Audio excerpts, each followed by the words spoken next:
At 67, I tried to start over. My family didn't come to the wedding, except my son. He waited until the vows, then said loud enough for everyone to hear, "She's only marrying you for the house." He was right about one thing. After that night, nobody lived there again. My name is Frank Mallory.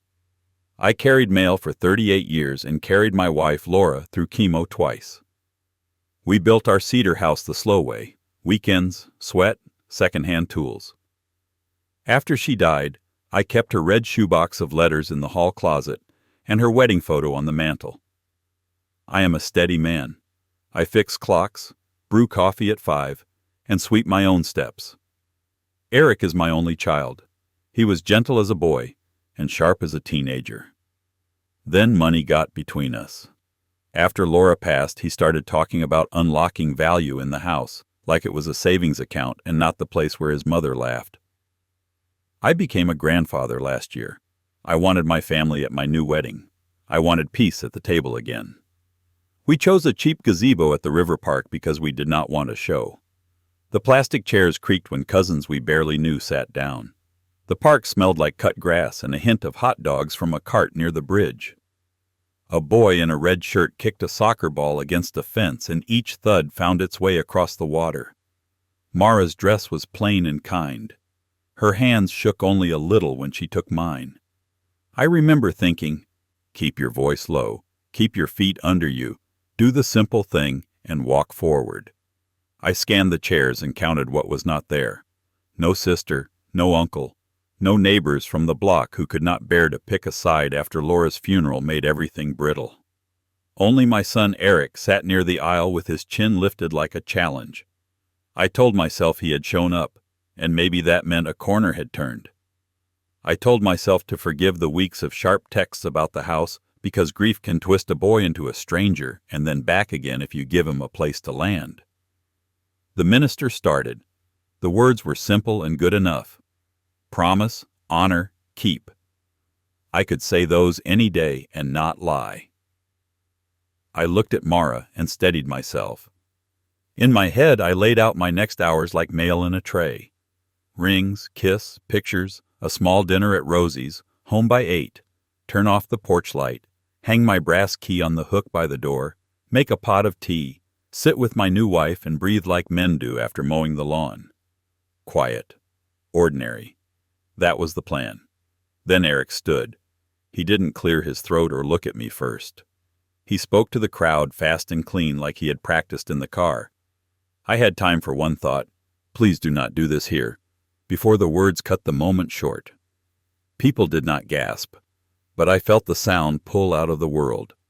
Some turned away to give us privacy the way people do when a plate shatters in a restaurant and everyone pretends it did not.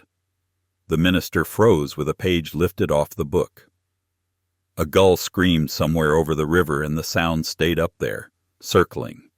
I looked at Eric and saw him at 6 with a skinned knee, at 13 with a look that made teachers sigh, at 22 with a suit that did not fit right and dreams that never learned their own weight.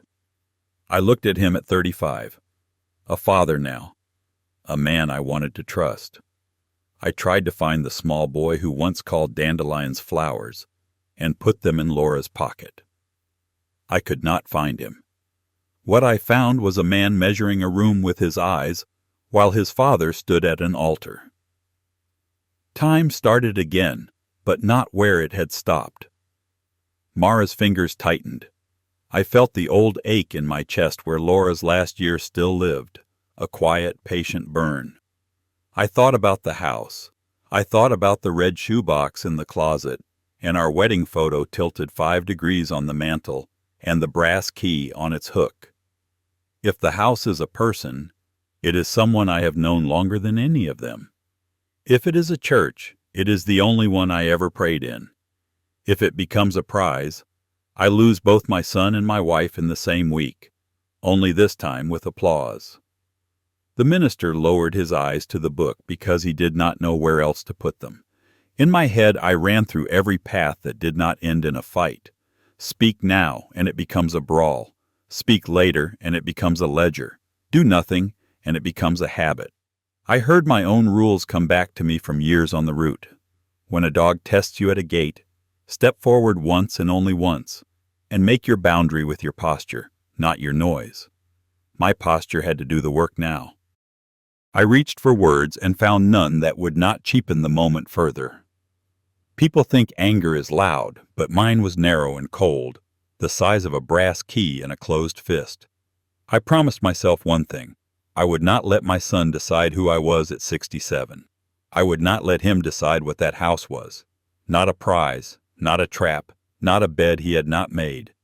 I thought of my granddaughter, her soft hair smelling like crackers and soap, and pictured her sitting on our living room rug with a book, safe because adults had finally done their jobs. We finished the vows because there was no other way to leave the gazebo with any dignity. The ring slid onto Mara's finger. My hands did not shake until I saw Eric sit down again with that fixed look a man wears when he believes he has won the day. I wanted to tell him he had not won anything at all. I wanted to tell him I still loved him, and that love was not a door he could kick in. I wanted to tell him there would be a cost to what he had chosen in front of decent people near a river where strangers come to watch the water and forgive themselves for ordinary things. The photographer raised her camera and then lowered it because she had the sense to understand this was not a picture to keep. The soccer ball thudded again. Someone coughed in the back row. I felt the eyes on my jacket, on my throat, on the small tremor that had begun in my left hand. I took Mara's hand and squeezed back to tell her I was here, I was steady, and I would carry us home. I did not yet know how I would do it, only that I would not build a marriage on our knees. The gazebo went silent, and Mara squeezed my hand once, hard. We drove home without the radio. Mara watched the river slide by and kept one hand on the sleeve of my jacket like it might keep the world from tipping. I turned onto our street and felt that small lift in my chest I always felt when the cedar porch came into view. It did not lift all the way. The porch light we had left on the night before looked too bright for daylight, like an eye that would not blink. Inside, the air was cedar and dust and a sharp note I could not place. Our wedding photo sat on the mantel, tilted 5 degrees to the left as always. The rug bunched near the door in a way I never left it. I put our programs on the kitchen table and reached up for the brass key on its hook by the door. The hook was bare. Not I forgot to hang it bare. Scuffed. A small gray line on the wood where metal had scraped and gone. My stomach made a tight fist. I checked the side drawer where I kept the thin spare. It was there. I slid it into the lock and felt the deadbolt give. My phone buzzed in my pocket. A photo from an unknown number. My front steps, shot from the sidewalk. The angle was low, as if someone had crouched to take it. The caption read, "We'll talk about the deed." I did not need to guess who had sent it. I walked the rooms. Nothing smashed. Nothing obvious moved. In the back bedroom, the curtains were pulled 3 inches more than I ever pulled them. On the sill, a faint smear like the print of a thumb. In the hall, a thin black fleck I recognized as the rubber edge of a tape measure. The details were small, but they drew a clear line. Mara set her bouquet down in the sink and turned on the tap. The pipes knocked like they always did once when they woke up. She asked if I wanted to go to Rosie's like we had planned. I said yes, because I did not want this to own the whole day. I said no with my eyes, because I could not swallow a thing with my house looking back at me like that. The doorbell rang. I did not make him wait. Eric stood on the step with the river wind still in his hair. He looked past me into the hallway like a man eyeing aisles before a sale. The smell on him was gym soap and sawdust. A steel tape measure hung off his belt. He did not hide it. "Friday at noon," he said. "Movers. Don't make this weird." I looked at his hands. He had the quick twitch he got when he was gambling with a story and hoped it would pass.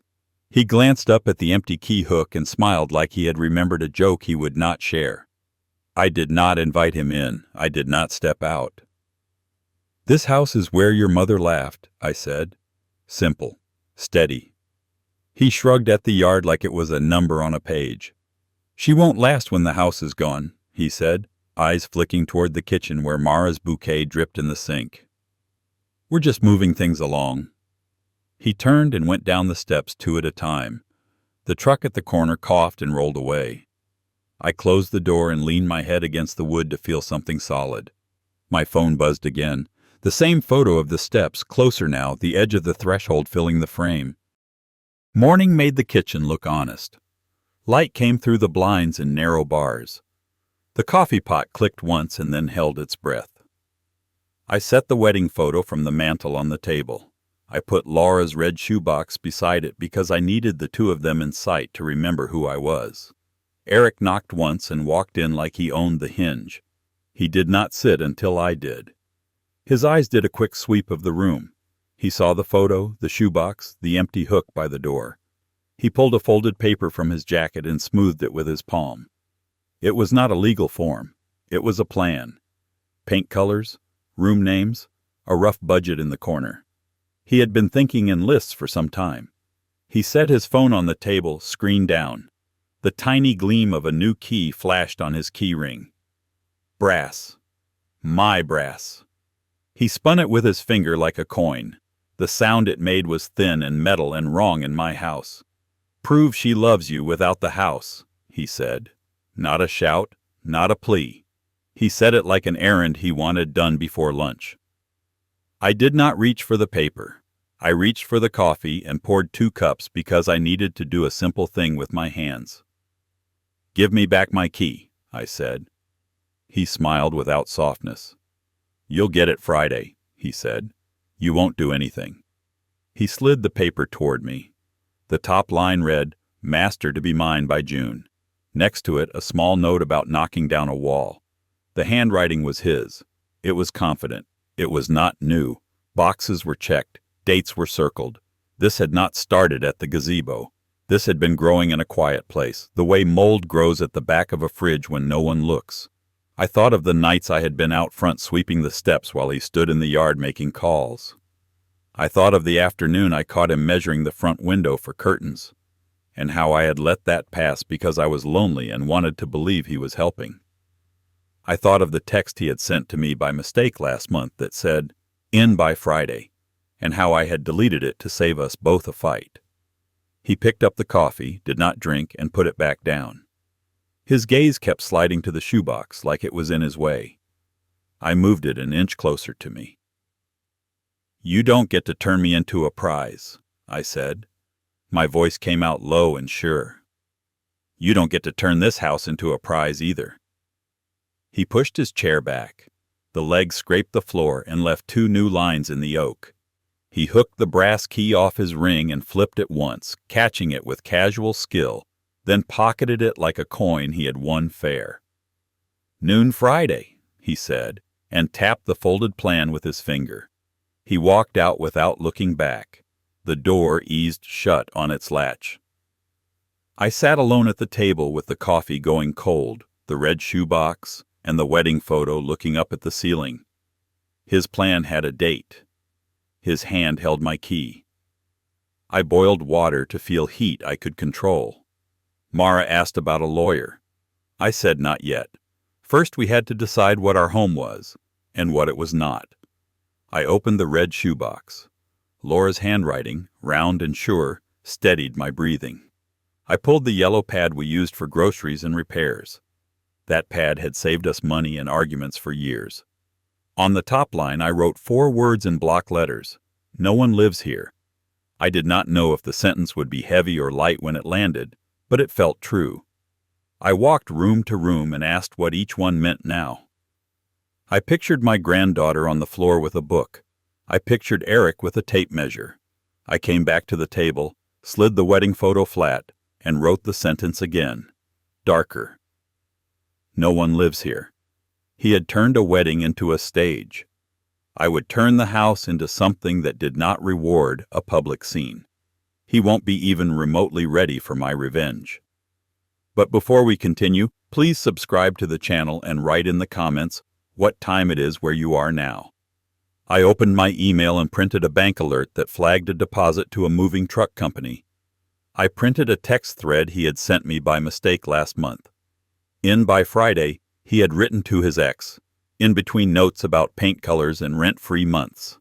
I walked next door and asked Miss Shields if she had seen anyone around. She scrolled and showed me a photo she had taken 2 days earlier. Eric stood under my front window with a tape measure and a grin. I laid the bank alert, the thread, and the neighbor's photo on the kitchen table. Paper steadied me. I opened the calendar. Friday was 3 days away. The number sat in my chest like a stone. I brewed tea, checked the locks, and tried to sleep. The calendar still said Friday was 3 days away. I started with beds. I broke down the frames with a socket wrench and stacked the slats along the wall. The mattresses went out the back door. Pastor Jim sent 2 men and a dented truck from the church shelter. We loaded quietly in a light rain. I pulled the stove's fuse and taped it inside a small envelope in the pantry. I unplugged the fridge and propped the doors so it would not sour. I removed the shower curtains and folded them into the linen closet.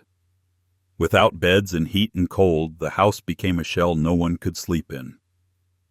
It hurt to unmake rooms Laura had made. I carried our wedding photo from the mantel and set it by the bank alert and the neighbor's picture. My hands trembled. This was not about winning. It was a line I could live with. In the hall, the echo of the empty rooms made my hands shake. City Hall smelled like floor cleaner and coffee. I took a number and sat under a humming light. The plastic chairs clicked when people shifted. I held the yellow pad on my knee and read the top line again. No one lives here. Saying it in my head steadied my hands. The woman at the counter wore a clear name tag and a patient smile. I slid the form request across to her and kept my voice even. I need the simple paperwork, I said. Day use only. Reading and small gatherings. She tilted her head a little, like she was matching my face to my request. Day use? She said. Reading room, I said. Quiet hours. No overnights. She pulled a thin packet and a pen from a jar. The questions were boxes and lines. Square footage. Street parking. Hours. I wrote carefully. Mallory reading room at the top. 10 to 4. Weekdays. No food beyond water and simple snacks. I drew a quick block map with the elm out front, the narrow drive, and the sidewalk cut where strollers snag. I made the letters plain. I did not want to make a speech with a form. When I finished, she checked the lines with a quick eye. I paid in cash and laid the bills flat so they would not curl. The receipt slid back toward me, warm from the printer. I put it in my wallet behind Laura's old library card. The card was brittle at the corners, the way some truths get when they have waited too long. On the walk out, sunlight bounced off the glass doors and made me squint. I stood for a moment on the steps and watched a boy ride a scooter past the fountain. Simple motion calmed me. I ran one thumb across the yellow pad and felt the groove of my block letters under the top sheet.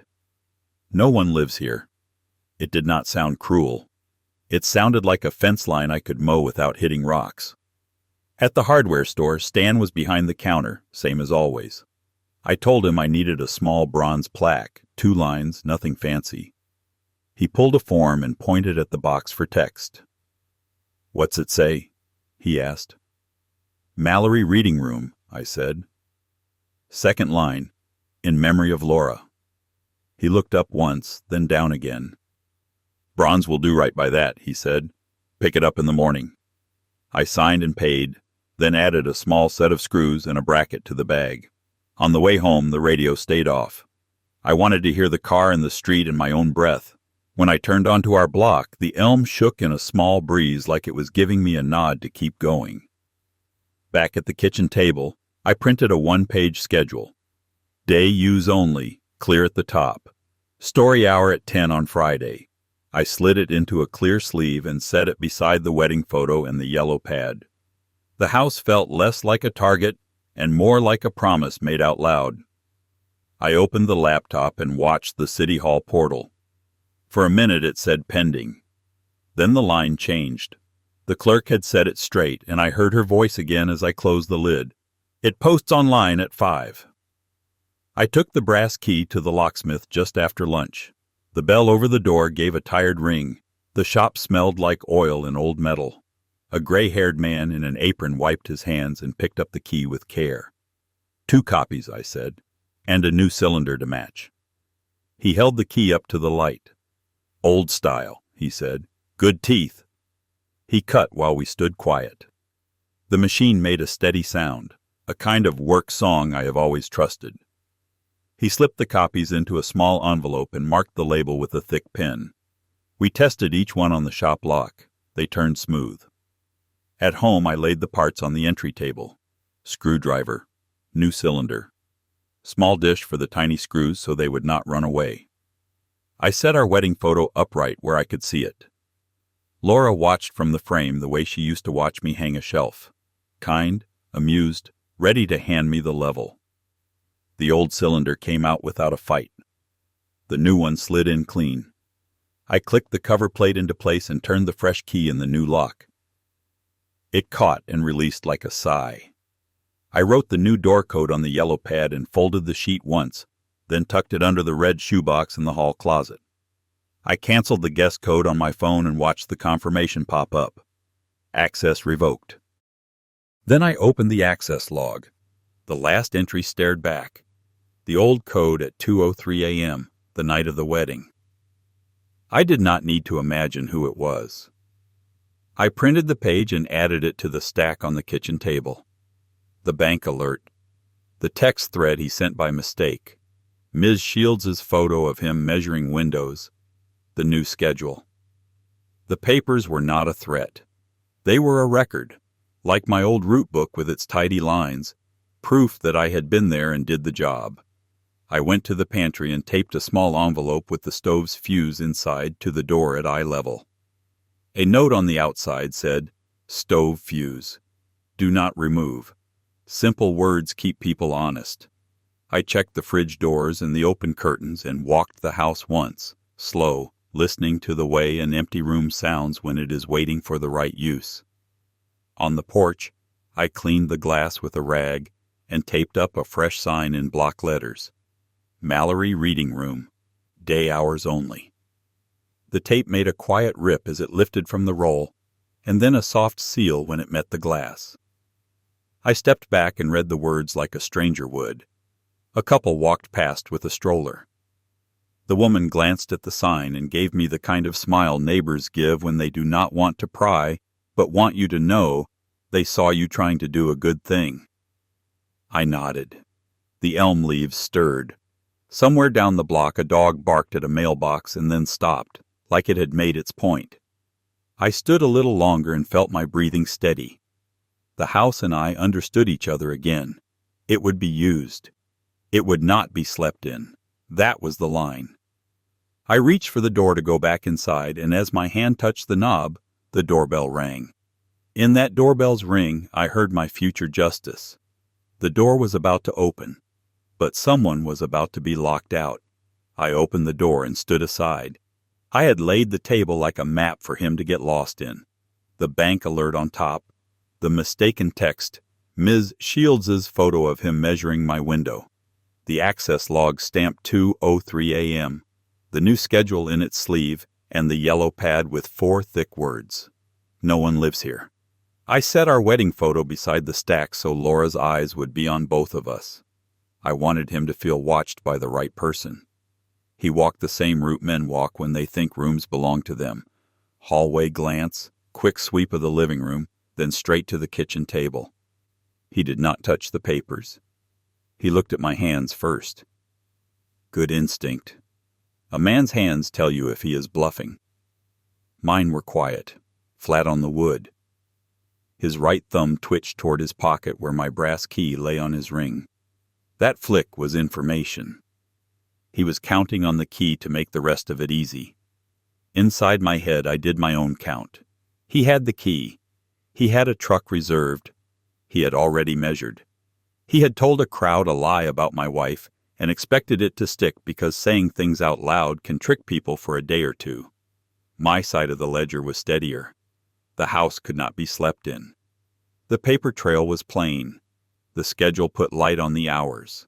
I had my own key now, and I had a line I meant to hold. "Say what you came to say," I told him. My voice came out like a fence post.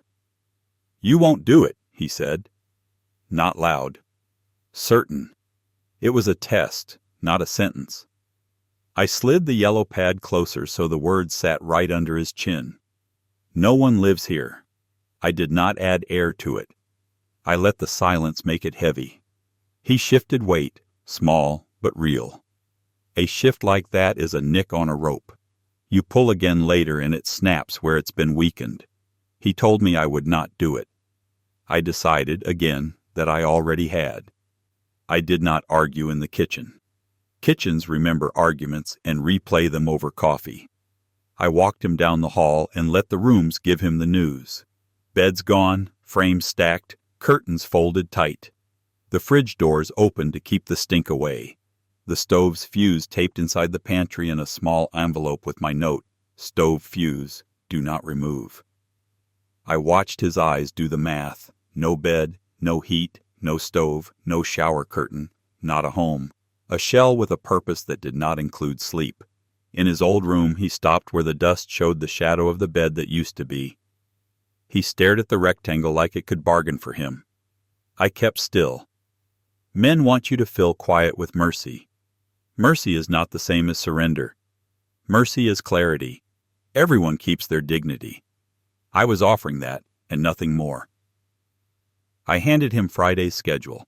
Day, use only. Story hour at 10. Names of a librarian and a pastor. Those letters were stakes sunk deep. He held the paper by one corner as if the ink might rub off and stain him. He set it on the sill and looked through the glass to the elm. "Movers at noon Friday," he said. The line had less breath behind it now. "You can bring whoever you like," I said. "They will need a book."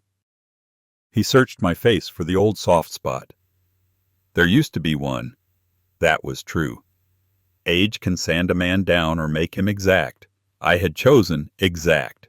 I walked him back, opened the door, and turned the new lock while he was still on the step. The click was clean. I wanted him to remember that sound. He told me they would be there at noon on Friday. I let him keep the sentence. It would meet a different kind of day than he imagined.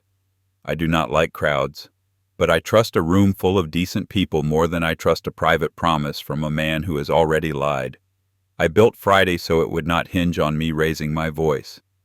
3 messages, short and clear. To Ms. Shields, story hour. Friday at 10, bring your grandson if you can. To Pastor Jim, readers welcome if anyone is free. To the librarian, we're set for a small circle and picture books. Yes, yes, yes. The replies came before my coffee cooled. That was the weight I wanted. Neighbors, a pastor, a librarian, no theater. Just daylight that could not be argued with. I rolled a rug into the living room and pushed the coffee table to the wall. I set a plastic bin of picture books by the outlet and checked the clock because checking clocks calms me. The house looked honest in this shape, like it remembered what rooms are for besides sleeping and hiding. At 7, my phone buzzed with a forwarded screenshot.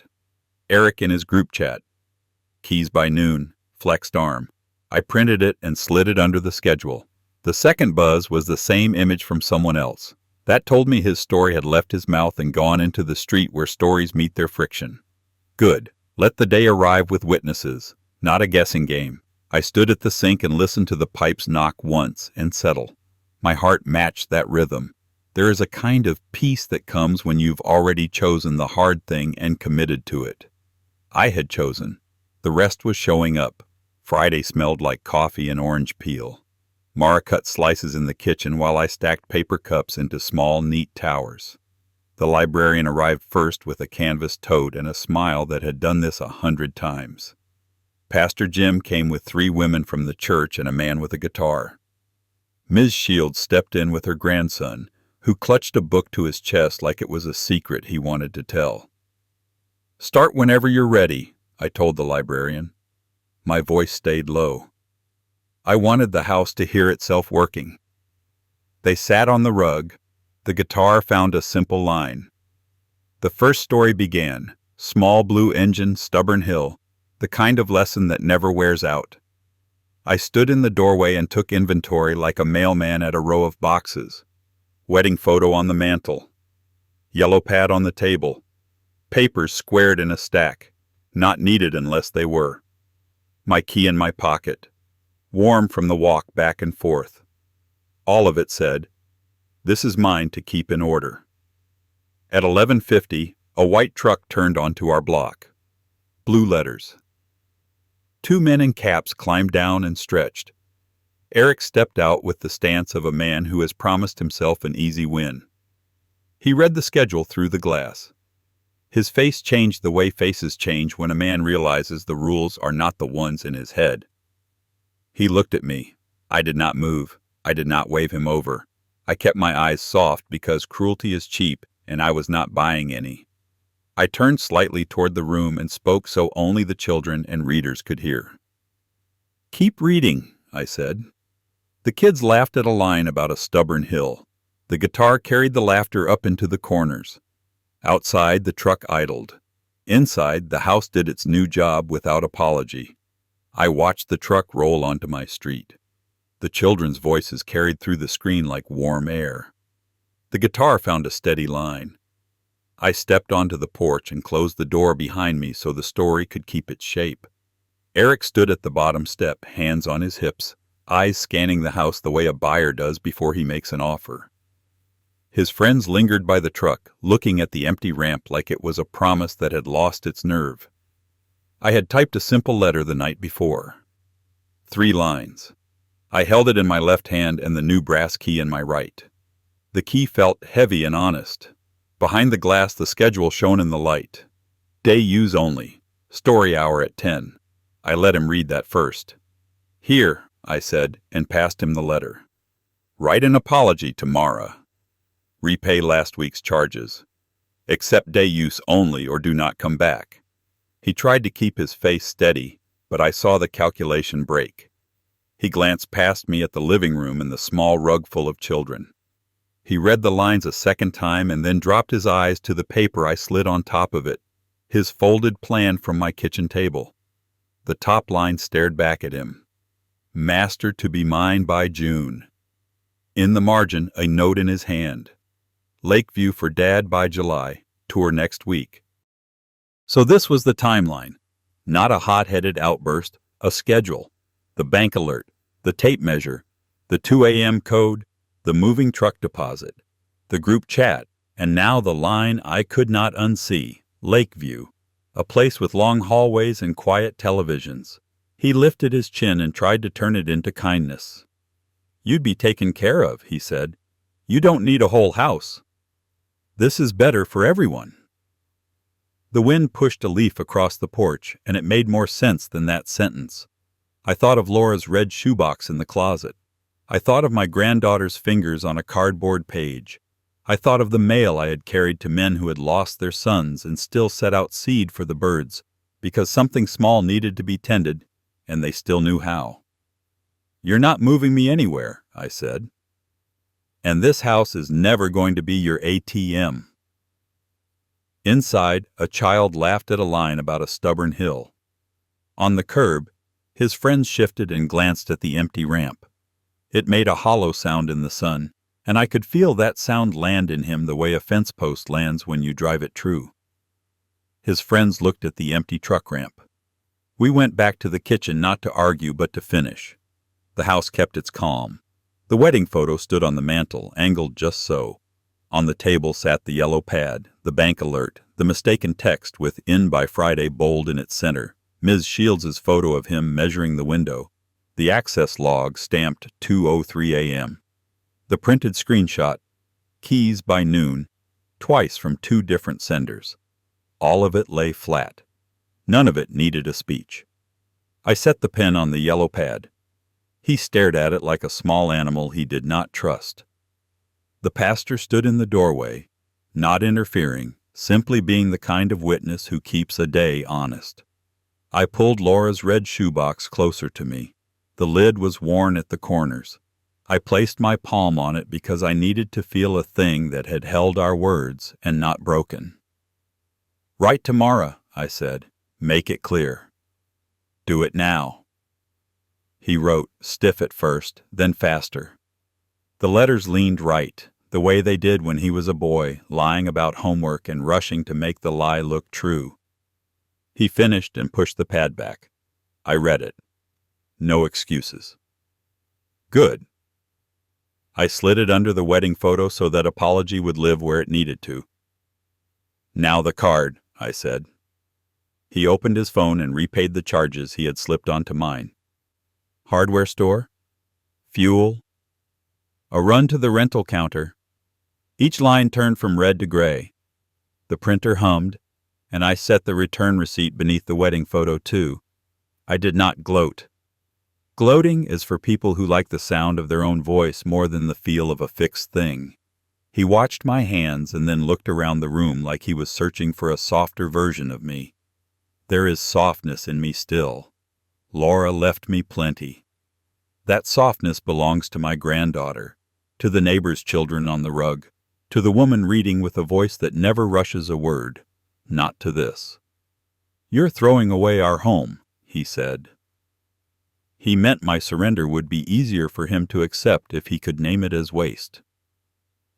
"This is how I keep it," I said. "And if you cannot stand in it without turning it into money, you will not stand in it at all." His jaw worked, then stilled. He looked at the schedule under the clear sleeve on the glass.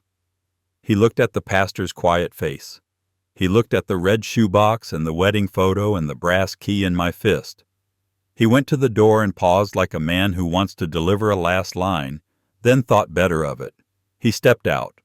The latch settled with a small final sound. He asked, without asking, if anybody would get it. I picked up the bronze plaque from Stan that morning on my way to the grocery store. The metal was cool in my hand. The letters were plain and will outlast me. Mallory Reading Room, in memory of Laura. I carried a step stool to the porch and set the screws one by one. The cedar gave easy. The plaque sat square when I was done. I stood back and read it aloud once, the way a man reads a name on a stone and takes the time he owes. I handed a spare brass key to the librarian so she could open for daytime hours. She held it like it meant something more than a knob. Maybe it did. People filtered through all day. Ms. Shield's grandson with his animal book, the man with the guitar, 2 teenagers who sat in the corner and pretended not to listen. I signed a simple schedule list for the next month. Wednesday afternoons, Friday mornings. Quiet posted right on the glass. Mara and I packed the car that evening. We drove to the small apartment by the river. It smelled like lemon soap and new paint. The rooms were square and good. I wrote the rent date and the trash day on the yellow pad and stuck it to the fridge. I put the red shoebox on the top shelf of the bedroom closet and set the wedding photo on the dresser where the light finds it at 5. Dusk brought me back to the porch for a minute. The streetlights blinked on one by one, as if the block were counting with me. I locked the door with my key and felt the cylinder turn, smooth and certain. My phone buzzed in my pocket. "So nobody gets it?" Eric wrote. I read it twice. In the window behind me, the schedule glowed in the last of the day. The plaque caught a soft line of orange. I thought of the children on the rug, of the pastor's quiet nod, of the librarian's measured voice, of Laura's letters waiting in their box, honest as ever. I typed back, slow and sure. Everyone gets it, just not to live in it. On Fridays, the house breathed again. The rug filled, the guitar found its soft line, and the bronze plaque caught a clean strip of morning light. I stood by the door with my brass key in my pocket and watched people come to use the rooms the way I had promised they would. My granddaughter sat on the rug now and then, hair in a crooked ponytail, book open wide. She did not know the old shape of the bedrooms or the arguments that bent the air. She knew the schedule on the glass and the shelf where the animal stories lived. When she left, she touched the plaque with her fingers like a polite hello to Laura. Sometimes across the street, I saw Eric in his car, engine idling. He did not come in. I did not wave him over.